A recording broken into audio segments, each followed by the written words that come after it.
다음으로 아나콘다 설치 방법을 말씀드리겠습니다. 구글에서 한글로 아나콘다라고 해도 나오고 영어로 아나콘다라고 해도 나옵니다. 이때 이 W3개와 anaconda.com이라고 하는 이 부분을 명확히 확인해 보시고 클릭해 주시면 큰 문제 없이 다음 화면 넘어가게 될 거고요. 이 다음 화면에서 다운로드 하셔도 되는데 그 아래에 파이썬 3.7 지금 최신 버전이 또 다를 수도 있지만 이것을 받으시면 됩니다. 대부분의 PC는 현재 64비트인 경우가 많으니까 고려해서 진행하시면 되고요. 잘 모르시는 경우에는 내 컴퓨터에 가셔서 내 PC에 가셔서 오른쪽 버튼 해가지고 속성을 보시면 확인하실 수가 있습니다. 그 다음에 다운을 완료하고 클릭하여 실행을 하게 되고 넥스트를 통해서 쭉 진행을 하시면 됩니다. 이때 뭐 라이선스에 대해서 말을 할 때는 어그리 하시면 되고, 그 다음에 인스톨레이션 타입 같은 경우에는 이제 공용 PC 같은 경우는 저스트비로 하는 게 나을 것 같고, 여러분들 자택이나 뭐 그런 개인 PC 같은 경우에는 올 유저도 하셔도 상관없습니다. 그래서 추후에 뭐 라이브러리나 이런 거 설치하시고 할 때도 좀 아무래도 이 디폴트에 있을 때 더 호환성이 높아질 수도 있으니까 이 디폴트를 좀 권장해 드립니다.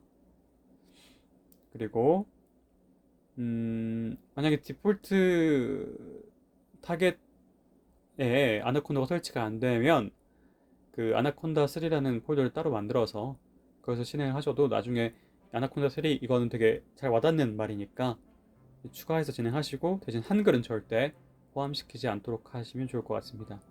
이 부분은 추후에 뭐 파일명을 결정하시거나 뭐 폴더명을 결정하실 때 이 하위 디렉토리를 결정할 때 이렇게 한글이 들어가 있으면 이 어떻게 보면 호환성 부분에서 좀 떨어지게 코딩을 하게 될 수도 있습니다. 그러니까 이 호환성을 미리 고려해서 영문이고 또 간단한 폴더명을 정하시는 것이 추후에 이 확장성을 위해서 필요합니다. 그리고 인스톨을 진행하면 되고요. 여기 add anaconda to my path 이걸 하는 게 누르면 빨간색 그 라운드가 나오게 될 텐데, 같이 해놓는 게 나중에 좀 편하다고 많이 알려져 있습니다. 그래서 이걸 클릭하시고 진행하시기를 권장드립니다. 다 되기를 기다리면 될 것 같고요. 다음에 추가적으로 뭐 마이크로소프트 VS 코드 이런 게 있는데 뭐 스킵을 할 수도 있고 다음 창에서 피니쉬를 하면 됩니다. 그리고 나면은 왼쪽 아래 우리 시작 메뉴에 아나콘다 3가 이렇게 설치된 것을 볼 수가 있습니다.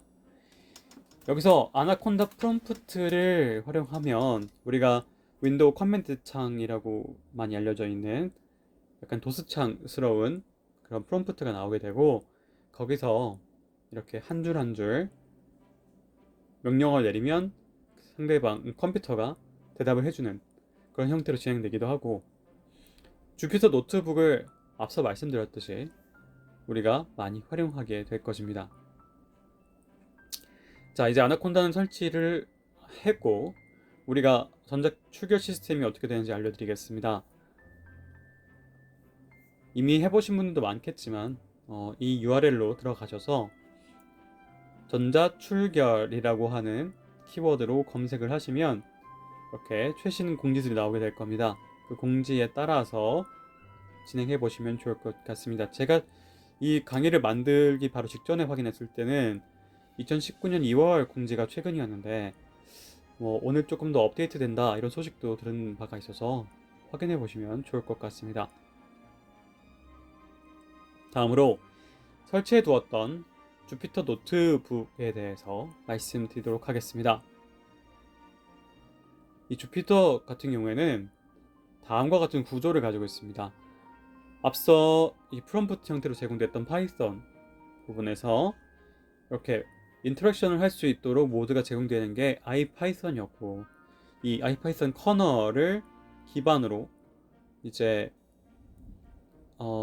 대화형으로 파이썬 셀이 진행됐었는데, 일반적인 터미널 셀보다 조금 더 웹에서 편하게 이제 활용할 수 있게 하자라고 해서 노트북 형태로 제공되는 것이 주피터 노트북입니다. 미디어, 텍스트, 코드, 수식 등을 이제 하나의 문서로 쭉 표현해 갈 수 있기 때문에 이런 비주얼라이제이션 그리고 코드 식별성이 있어서 굉장히 뛰어납니다. 이 앞서 도스 같은 그런 검은 화면에 비하면 엄청 발전했다고 볼 수 있죠. 그래서 데이터 분석 인터랙티브한 쉘을 할 때의 표준입니다. 이렇게 아나콘다 프롬프트를 클릭하면 아래와 같이 검은 화면이 나오게 되고 하얀 글씨를 쓸 수 있게 됩니다. 이때 뭐 cd, change directory 이렇게 해서 이동을 할 수도 있는데 지금 저 같은 경우에 F 드라이브에 이런 그런 폴더가 있기 때문에 그것을 이동해서 저장할 공간에 대해서 지정해 주려고 합니다. 그래서 미리 준비를 좀 해놨는데요. 그래서 다음과 같이 제가 원하는 폴더 안에 이런 것이 있다고 했을 때 복사해서 cd 하고 폴더 영역을 복사해주면 이동하지 못합니다. 왜냐면 이게 F 드라이브로 가야 되기 때문인데요. 그래서 파이썬 안에서는 이렇게 F 드라이브, F 땡땡 이렇게 하면 이동이 되는데 그러고 나면 이제 이동하는 것을 볼 수가 있죠. 네, 여기서 이제 주피터 노트북이라고 치면 됩니다.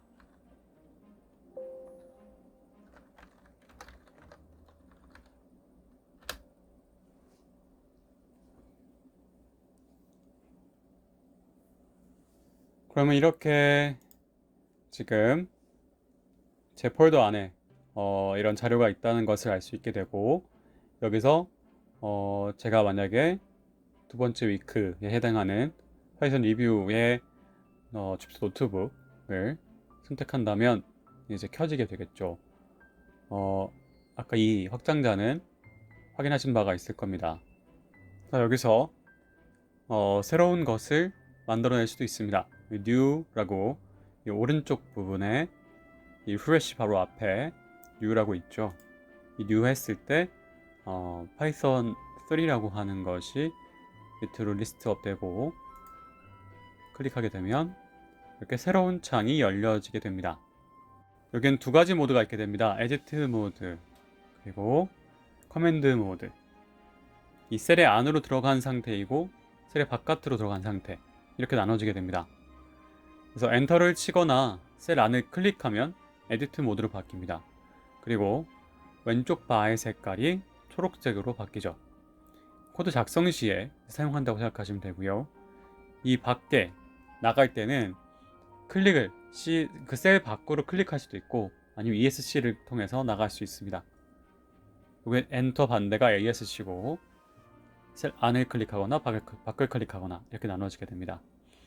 그래서 왼쪽 바의 색깔이 파란색으로 바뀌고 나면은 타이핑을 해도 코드 작성이 되지 않고 이때 미리 예약된 단축키가 작동할 수가 있게 됩니다. 예를 들면 find를 대체해서 F를 누르거나 그러면 이제 그 주피터 노트북 안에서 find를 할 수 있게 되는 거죠. 그다음에 코드 관리를 위해서 이런 단축키라던가 이런 걸 사용한다고 생각하시면 될 것 같습니다.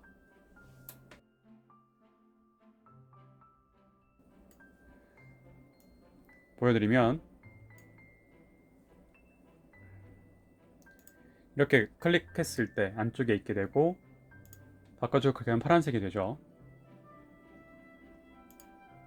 안쪽에 있을 때 뭐 A는 10 대입을 하고 B는 뭐 10.1 대입을 하고 print A 플러스 B 라고 했다고 하면 계속 엔터를 치면 또 밑으로 내려갈 겁니다. 그러면 의미가 없죠. 그래서 런을 하면 다음과 같이 20.1로 나오게 됐습니다. 네, 이런 부분을 익혀가면 됩니다. 그래서 우리가 F를 통해서 find를 할 때에는 이렇게 바깥에를 클릭했을 때니까 파란색 색깔이 나오게 됐고, 이때 F를 누르면 다음과 같이 find가 보입니다. 그래서 뭐 예를 들어서 A 플러스라고 하는 게 있나 하고 봤더니 있죠. 혹은 A 이퀄이라는 것이 있나 했더니 있죠. B 이퀄을 했더니 이렇게 있고요. 이런 식으로 편하게 찾아갈 수 있게 됩니다.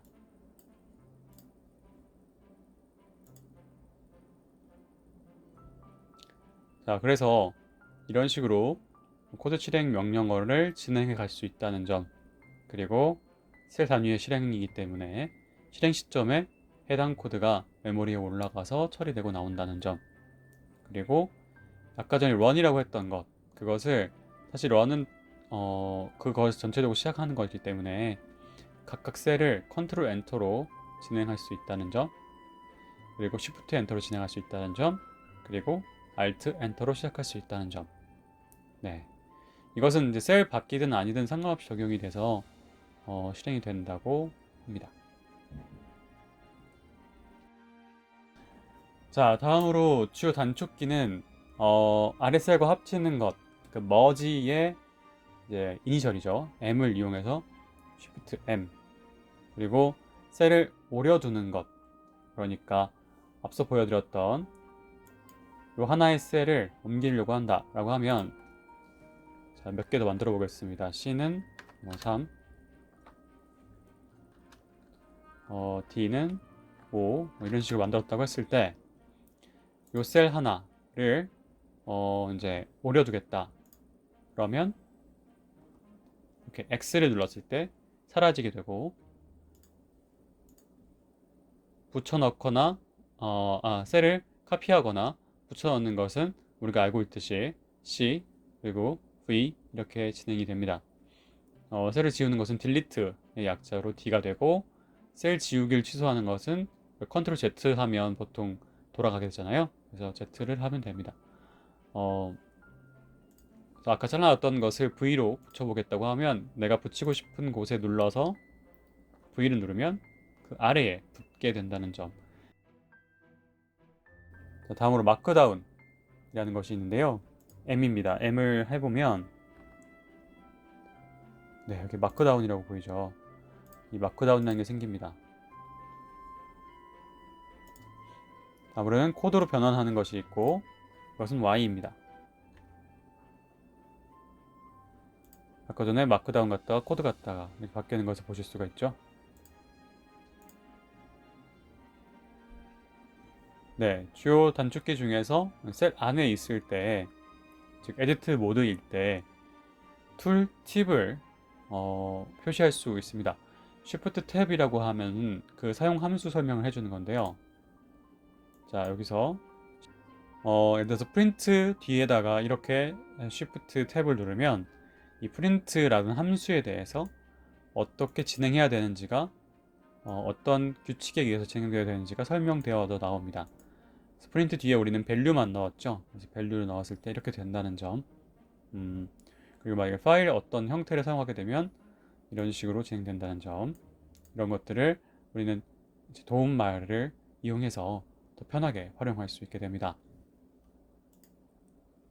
그리고 여러 개의 셀로 그 분할을 하는 방법이 있고, 그것을 한번 보여드리면 Ctrl Shift 마이너스인데 이 세 개의 줄이 있었는데 Ctrl Shift 마이너스를 누르면 이런 식으로 분할이 됩니다. 자르고 싶은 자르고 싶은 지점에서 이렇게 나눠지게 된다고 생각하시면 되는데, Ctrl Shift 마이너스 누르면 딱 이 부분만 밑으로 내려갔죠. 그 마우스 커서가 그 컷을 해주는, 이 마이너스 해서 분리시켜주는 그 영역을 결정해 준다고 보면 될 것 같습니다.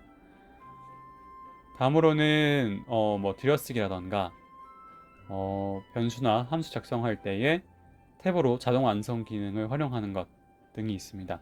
단축키 모음은 아래와 같은 곳에 있으니 추후에 확인해 보시면 좋을 것 같습니다.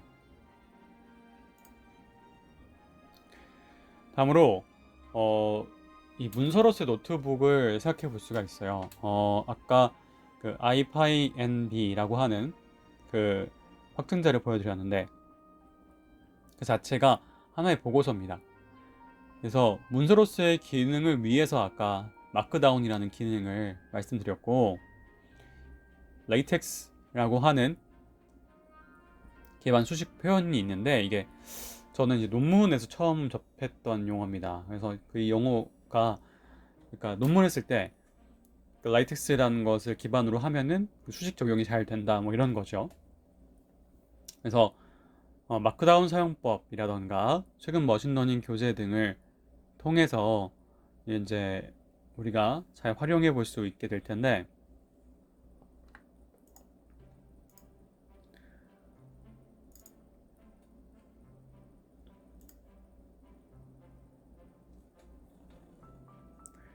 자 이렇게 보면 그 마크다운 부분을 마크다운의 그 버전이 있고 이거 다운받을 수 있는 것이 있습니다. 2004년 버전이니까 업데이트가 굉장히 안 되고 있다는 것은 알 수 있는데, 이게 뭐냐면 text to HTML 컨버전을 해주는 툴입니다 라고 되어 있죠. 그래서 우리가 이것을 마크다운을 해주고 나면 HTML로 변환이 되고 이 변환된 것을 인터넷 웹창에서 그냥 열어볼 수 있다, 그런 것이죠. 주피터 노트북이 깔려있지 않아도 HTML로 관찰할 수 있다라는 것입니다.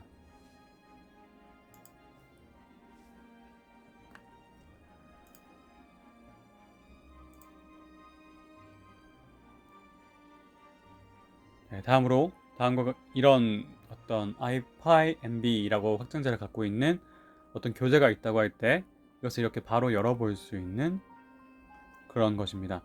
보시면 여기 보이시죠? iPyNB. 그래서 코드 인젝플 같은 것들, 그리고 실제 구동할 때 어떻게 되는지를 쭉쭉쭉 보여줍니다.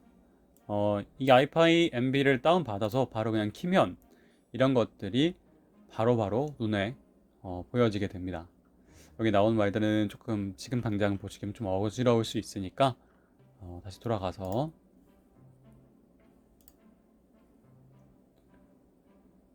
자, 오늘 전달드릴 사항들은 마쳤습니다.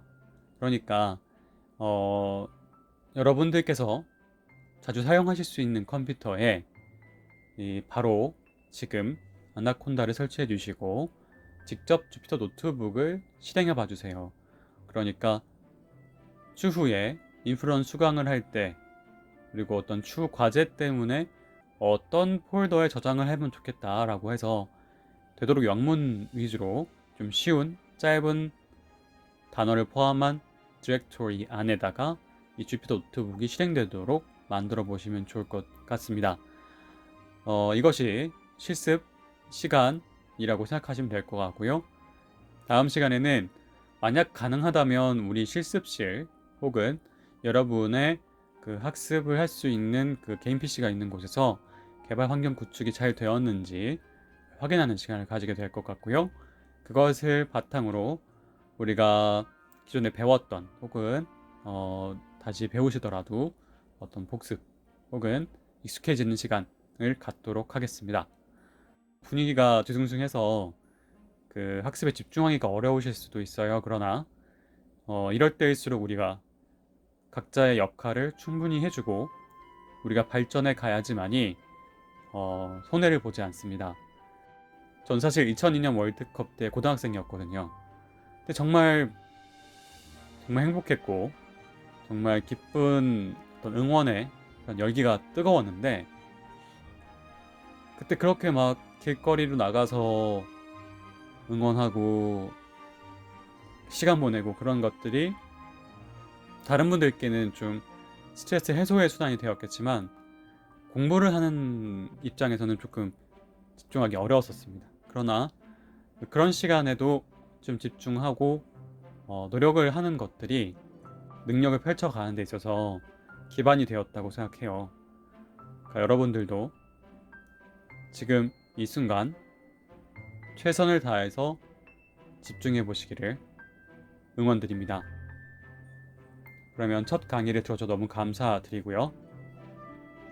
다음 강의에서 더 좋은 이야기를 전할 수 있도록 노력하겠습니다. 오늘도 힘나는 하루 되십시오. 고맙습니다.